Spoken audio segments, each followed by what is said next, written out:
Hey, that's the goodness. That's the good stuff. We're starting off right tonight. You're right. You want to go ahead and top her off there? All right, that's enough. And now we'll give her a little shake. So I'm already in there. And that one's for you. And,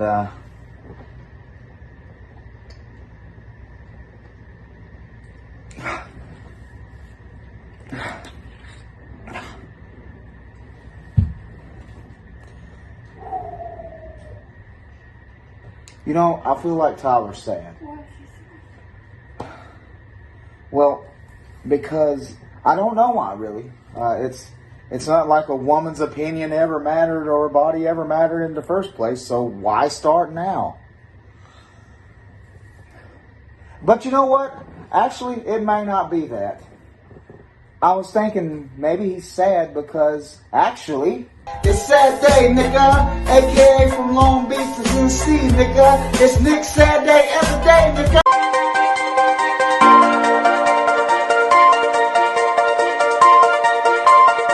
Audio Jungle.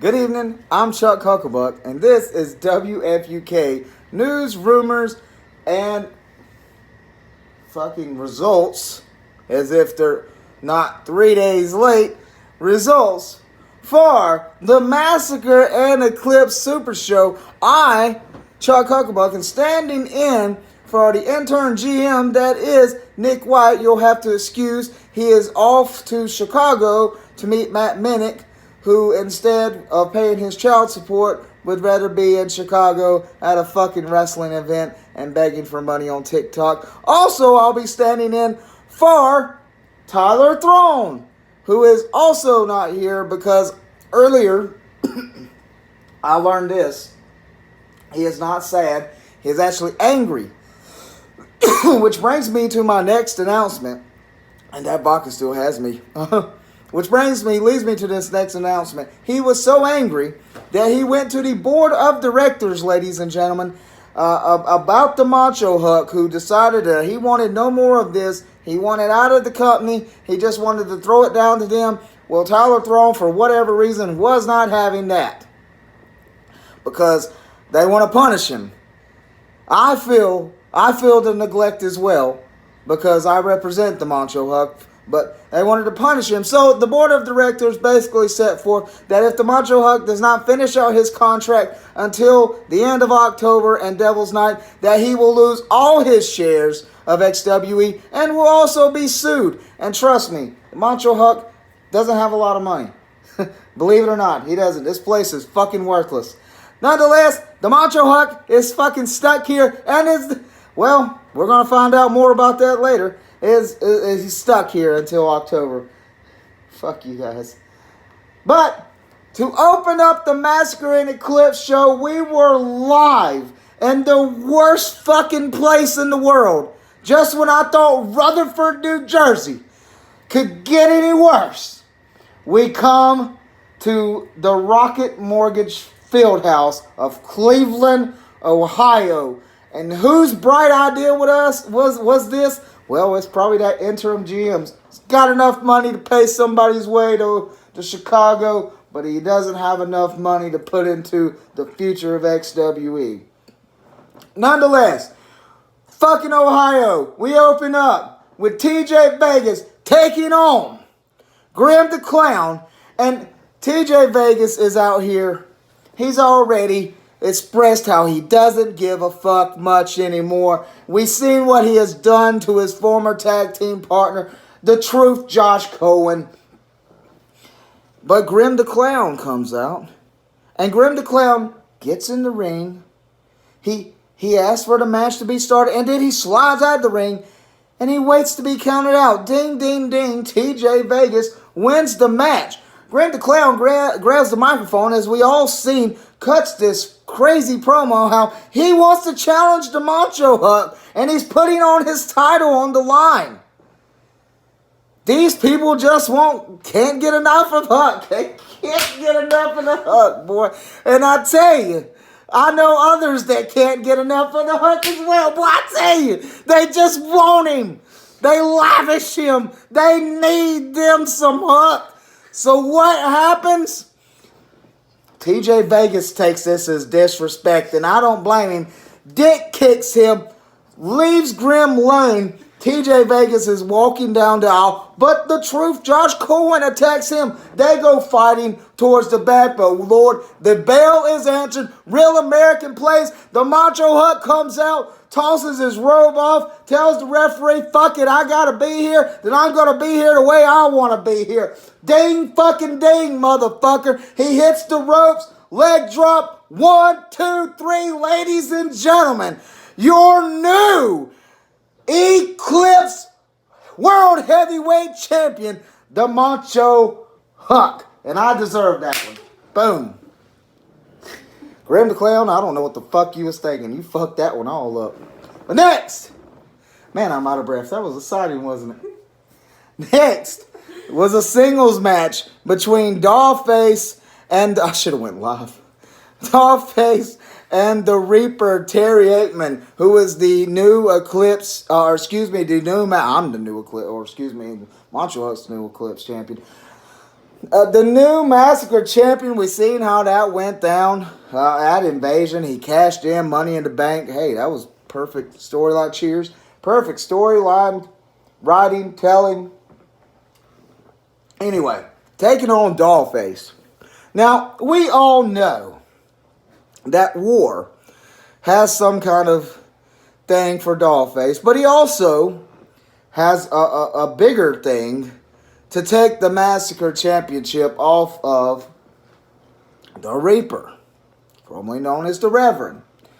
So as this match even progresses, the Reverend's looking pretty good. He's being cocky, he's like, I'm gonna beat a girl up. This is easy.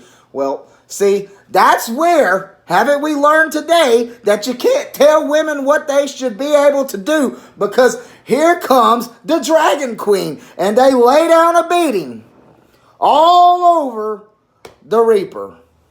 And Lord and behold, who comes next? There's War. They're looking at War. War's looking at them. They're like, oh, are you here to save him now? What is this bullshit? They all start beating the shit out of the Reaper. And you know what? Here comes Pestilence. Pestilence gets him a few good shots in. Not a good day for the Reverend heading into Revenge. Next, we had Jay Knows Wrestling taking on Shooter Jay. We had J's. We're flipping to Jay. We're smoking to Jay. There's lots of J's. We're leaning Jay. They won't get that one. That's a South Carolina thing. Never mind. Forget that one. So, Jay Knows Wrestling. Undefeated. North American champion here in XWE. Been running his mouth. Been doing his thing. Talking trash in the locker room. Talking trash in the locker rooms.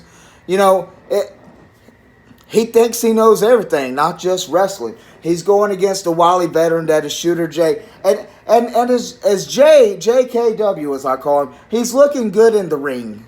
He's looking good against Shooter. He may be teaching Shooter a lesson here. A lesson in wrestling. Ha ha, there it is.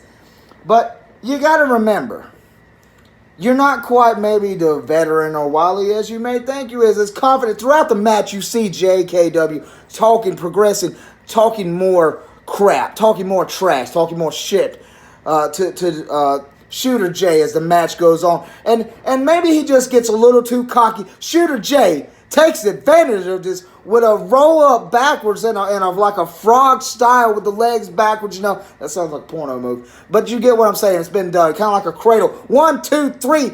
Holy cow, pile of shit. Shooter Jay gives JKW his first loss here in XWE. And what could that set up for? Could that set up for a North American Championship match? He sounds deserving at this point. Only time can tell. Time! Next, singles match between Daniel Saint taking on Onions. There's a lot of history between these guys. Ultra-violent, both former ultra-violent champions here in XWE. Daniel Saint has returned. He came with COVID. It's an ultra-violent match. He tried to give Onions COVID. How can you give something that's imaginary COVID? But fuck it, he tried his best. However, at the end of this thing, after these two just raped and pillaged and beat the fucking shit out of each other, and that's the best that I can explain it. The best I can explain it. That leg's gonna be fucked at the end of this shit. Maybe you should fucking turn the other way. At the end of this shit, the lights go out mysteriously. We see this a lot in Onions matches recently. And maybe it's because we see a ghost. Onions claims to see a ghost. It's him, it's Phantasma. Now, if you know the history here between Phantasma, Onions, and Daniel Saint, all of this makes sense. Phantasma still believes that he got shitted out of that Onions Invitational by Onions himself for Daniel Saint. But what happens here? Daniel Saint takes advantage of this distraction. 1, 2, 3. Picks up the victory. The ghost was never there. So now, it looks like something as Onions is that is imaginary, and is he actually real, is now seeing things that are actually not really there. Imaginary. Next match. Let's take a commercial break, actually. Welcome back. I got you. Welcome back. Our next match was David Blake taking on the Outlaw. We have seen the Outlaw putting up numbers in XWE since winning the Ultraviolet Championship. True. Record is immaculate. We have seen David Blake since he returned doing the exact same thing. Numbers, statistics, W's on the board. I'm starting to get good at this. Maybe I should retire. But tonight, ladies and gentlemen, it would seem like somebody had an issue. Throughout the middle of the matches, these two are just beating the sloppy hell out of each other. Out comes the Reverend. And no, not the Reverend that got the shit beat out of him by the chicks at the beginning. The Reverend Crow with the chicken. He's passing out chicken throughout the crowd. He's eating chicken. He's got grease all over. He goes in. He throws the chicken at the Outlaw. He pulls the bucket over the Outlaw. The bell's ringing. Ding, ding, ding. What is going on? He lands a kick over to the Outlaw. David Blake is not feeling this. He's like, I'm here for a win, man. You just cost me as much as you cost him. He gives chase, but the Reverend slides out and says, I'm here for the title. Ultra-violent title. I've been here for it. Takes another grip, just rips the chicken and says, I'm revenge. I want revenge. So I'm going to, you know what?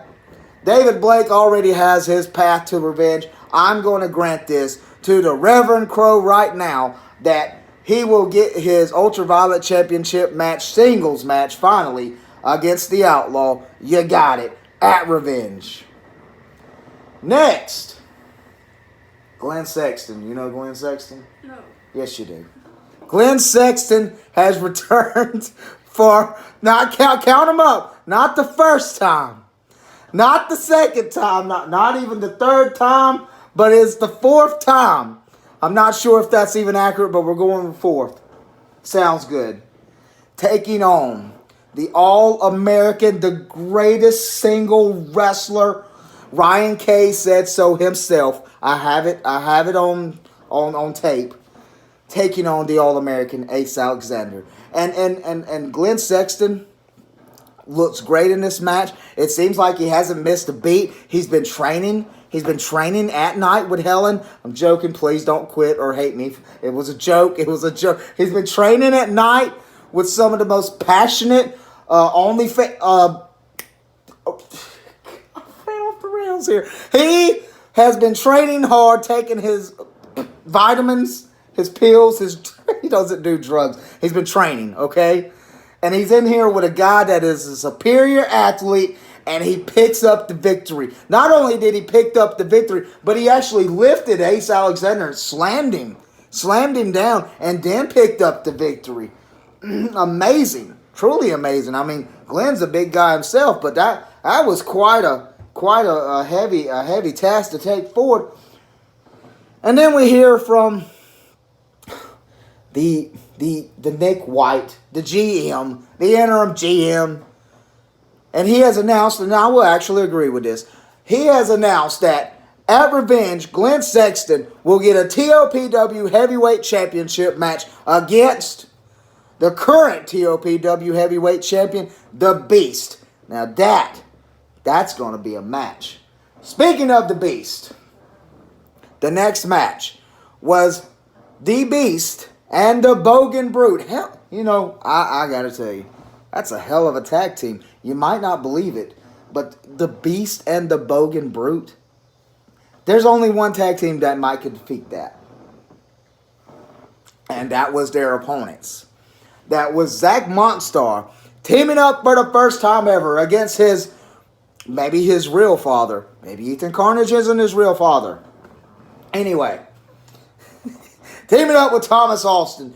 This match got brutal.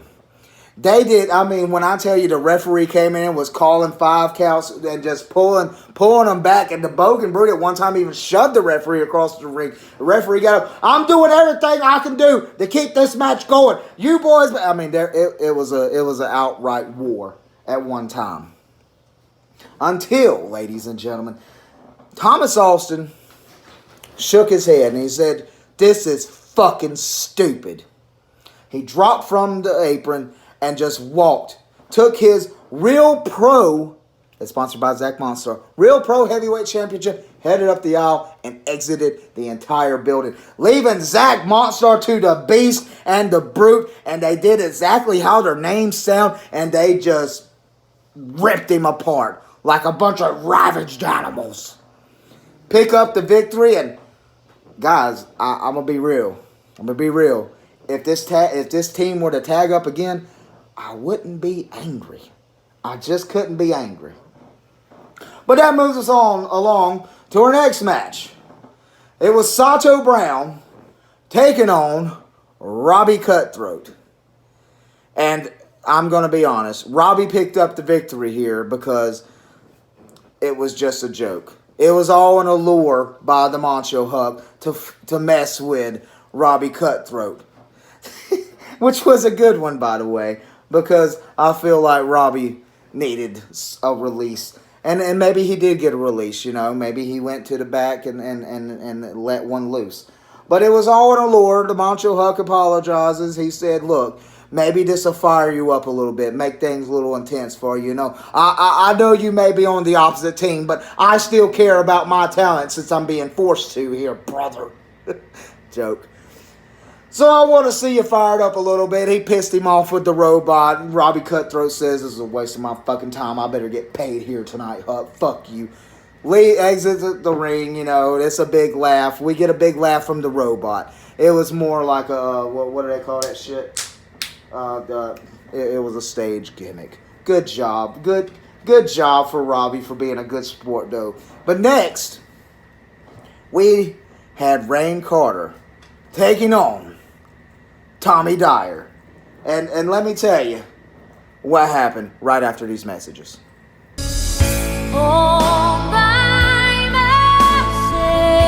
And as we return to action, Tommy Dyer's taking on Rain Carter. For whatever reason, Rain Carter seems like over the last few weeks, and maybe some of the fans can agree with me, has lost a little bit of heart. Maybe it's the IWC that's got him down. I don't know. Maybe it's that fact that he deserves that world title opportunity that he's been promised. But either way, I don't know what happened. He comes into this match looking phenomenal. However, Tommy Dyer gets the victory via DQ as Cutthroat runs out talking about that fucking Cutthroat. Maybe the Huck just made things worse by this Sato Brown thing. Cutthroat runs out, drops an elbow on Tommy as Rain has him set up for a spear. Cutthroat points and laughs. Rain costing him, Cutthroat costing Rain yet another match here. Dyer finally recovers And he lays out Cutthroat with a Rainmaker before rolling out and storming to the back. So a bunch of unhappiness here. Rain Carter, I am guessing, is left still in the dark. That is not going to turn into a joke, I promise. It's been a sad day. There it is. God damn it, there it is. It's not going to turn into that, I promise. It's already been a dark day and a dark week. Rain Carter still missing out on his title shot. And where does this leave even Tommy Dyer now? You would think, with considering who is the interim GM, that he might have a little more forsake for, I would think, what's supposed to be his real best friends. But who am I? I don't know what's going on anymore.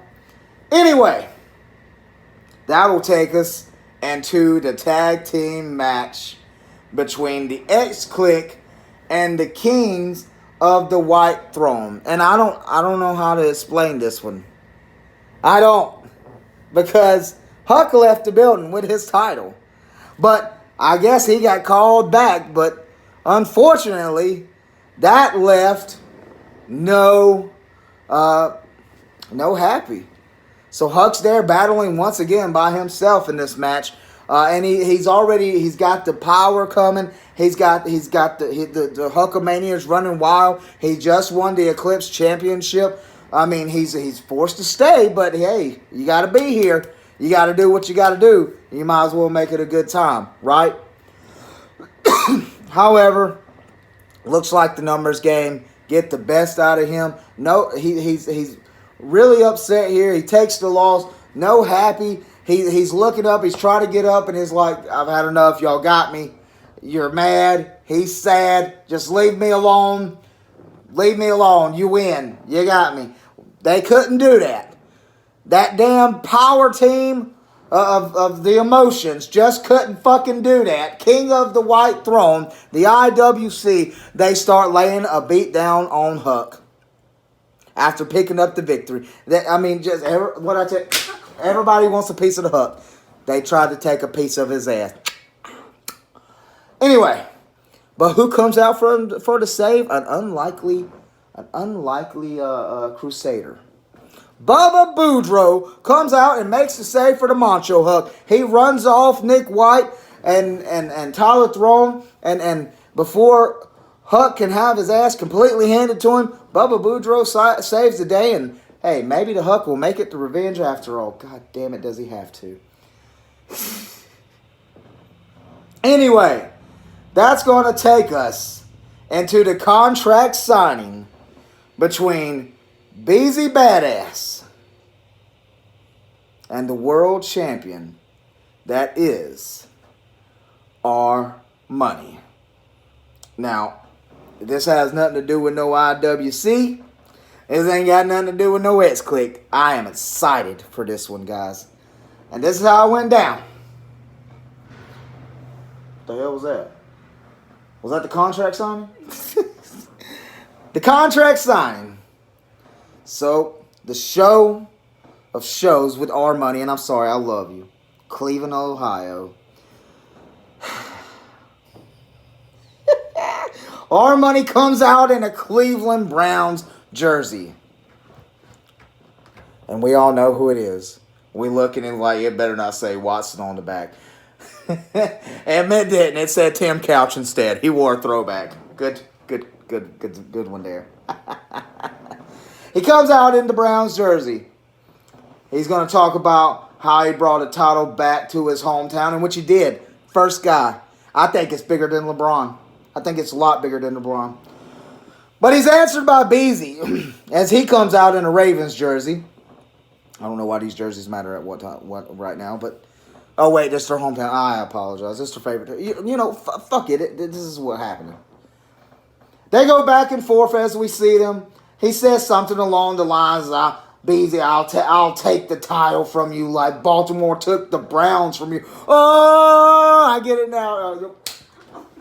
Get it now. It's going down, bro. I'm serious. This shit's going down. They get into it. He hits our money with the Funkinator spear. But he He gets knocked out himself. Our Money takes off this Browns jersey, and he's got a metal plate. He just Bret Hart, Bill Goldberg this fucker. Beezy, what happened to your brains, brother? Wow, unbelievable. And Our Money walks into this not only looking tough, but looking smart, and he's outsmarted Beezy. We cut to another commercial break before our main event between Ethan Carnage and Casey Campbell of the IWC will return right after these messages. Tonight's broadcast is brought to you by Beef Maggiolis. They're not the greatest thing to taste in the world, but when you're hungry, fuck it. It's what's in the cupboard. Eat up. We return with the main event of the Massacre Eclipse Super Show between IWC's Casey Campbell taking on the returning, the man, the myth, and the legend, and the man that the other man is mad at right now, Ethan Carnage. These two went back and forth throughout the entire match.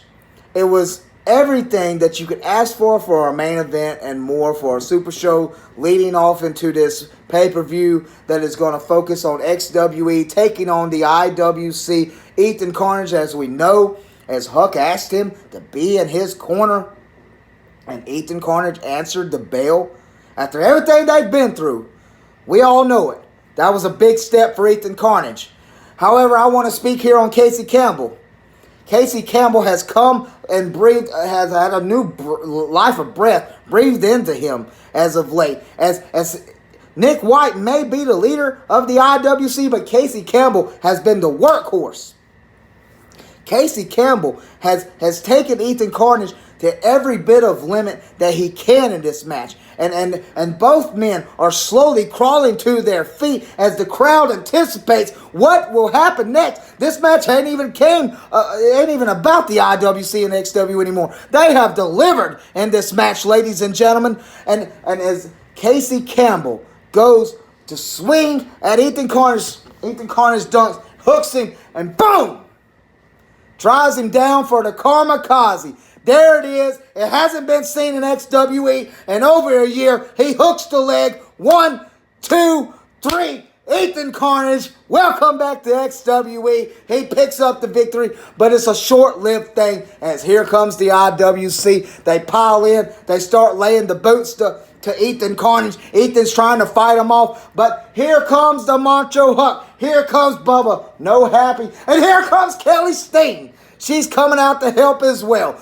It's a fight ensues. Everybody gets split up in which way. Huck screaming, I'm there, I'm back, I'll see you. I'll see you at Revenge. Nick White's giving him the fucking white privilege and the things he does. Tyler Throne, it's going to be a fight. It's going to be a fucking fight at Revenge. That was Massacre and Eclipse Results Super Show.